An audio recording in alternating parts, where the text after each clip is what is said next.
धुआं धुआं हो गए मेलबर्न के मैदान में बेईमानी के सारे रिकॉर्ड कंगारुओं को जिताने के लिए कर दी अंपायर्स ने सारी हदें पार। सामने आई ऐसी खबर, मच गया क्रिकेट जगत में बवंडर। अगले मैच पर छाए संकट के बादल।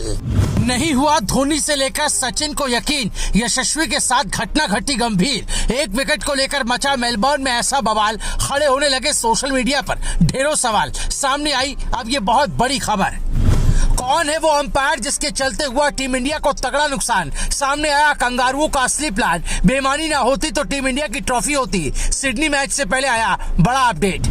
जिसका डर था वो सच साबित हो गया। टीम इंडिया का मेलबर्न में बेड़ा गर्क हो गया। गंभीर ने सोचा भी नहीं था, उससे भी तगड़ा टीम इंडिया को नुकसान हो गया। बल्लेबाजी पर तो सवाल उठे ही, साथ ही अब एक ऐसा बवंडर अंपायर के फैसले को लेकर कटा जिसने इंटरनेट का पारा चढ़ा दिया। खुद धोनी भी यकीन नहीं कर पाए। कंगारुओं ने बेईमानी के सारे रिकॉर्ड को धुआं धुआं कर दिया, जिसकी चर्चा चारों ओर छाई हुई है। क्रिकेट एक्सपर्ट्स ने तो कंगारुओं की बखियां उधेड़ने में कोई कसर नहीं छोड़ी। दरअसल इस पूरे विवाद की जड़ यशस्वी जायसवाल रहे, जिनके विकेट गिरने के बाद गहरा विवाद हो गया। आपको बता दें, थर्ड अंपायर शरफुद्दौला ने यशस्वी जायसवाल को आउट करार दिया था, जो कि एक बांग्लादेशी है। यशस्वी को आउट देने के बाद से बीसीसीआई की ओर से पहला रिएक्शन सामने आया। BCCI vice president Rajeev Shukla ने ट्वीट कर कहा, यशस्वी जायसवाल नॉट आउट थे। थर्ड अंपायर को इस बात पर ध्यान देना चाहिए था कि तकनीक क्या संकेत दे रही है। फील्ड अंपायर को ओवर रूलिंग देते समय थर्ड अंपायर के पास ठोस कारण होने चाहिए थे। वहीं गावस्कर ने खराब अंपायरिंग पर निशाना साधते हुए कहा, अगर स्निकोमीटर में कुछ नहीं दिखा तो थर्ड अंपायर ने किस वजह से आउट दिया। स्निकोमीटर इसीलिए है ताकि क्रिकेट में फैसले सही तरीके से लिए जाएं।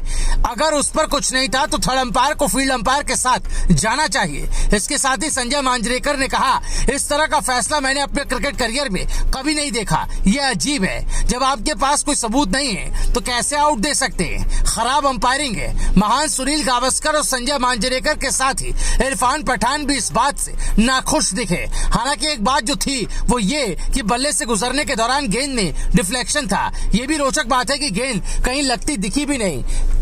युवा यशस्वी जायसवाल 200 से ज्यादा गेंद खेल चुके थे। वो शतक की ओर बढ़ते दिख रहे थे। ऐसा लग रहा था कि वो मैच ड्रॉ कराने में कामयाब रहेंगे, लेकिन ऐसा नहीं हुआ।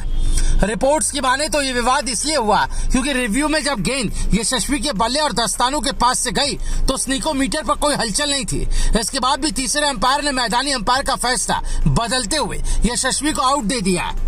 वहीं इस फैसले को देख मैदान पर मौजूदा भारतीय दर्शकों ने बवाल काट दिया और हंगामा मचाने लगे। भारतीय दर्शकों को ऑस्ट्रेलिया को हूट करते देखा गया। यशस्वी मेलबर्न में एक बार फिर से शतक से चूक गए। उन्होंने 84 रन बनाए। इससे पहले बॉक्सिंग डे टेस्ट की पहली पारी में यशस्वी जायसवाल 82 रन बनाकर आउट हुए थे। इतना ही नहीं, यशस्वी को आउट होता देख भारतीय फैंस गुस्से में आ गए और उन्होंने मैदान पर चीटर्स के बोर्ड दिखाने शुरू कर दिए। इसके अलावा शेम लिखे हुए बोर्ड भी दिखाए। मैदानी अंपायर भी इससे हैरान दिखे। आपको बता दें कि ऑस्ट्रेलिया ने मेलबर्न टेस्ट को 184 रनों से जीता और सीरीज में 2-1 से बढ़त बना ले। लेकिन अगले मैच को लेकर अब टीम इंडिया कुछ बड़ा फैसला कर सकती है।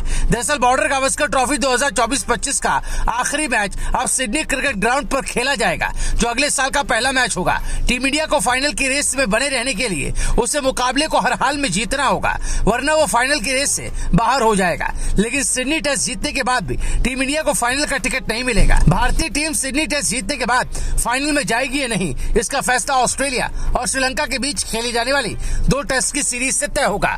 Bureau report, Bharat positive.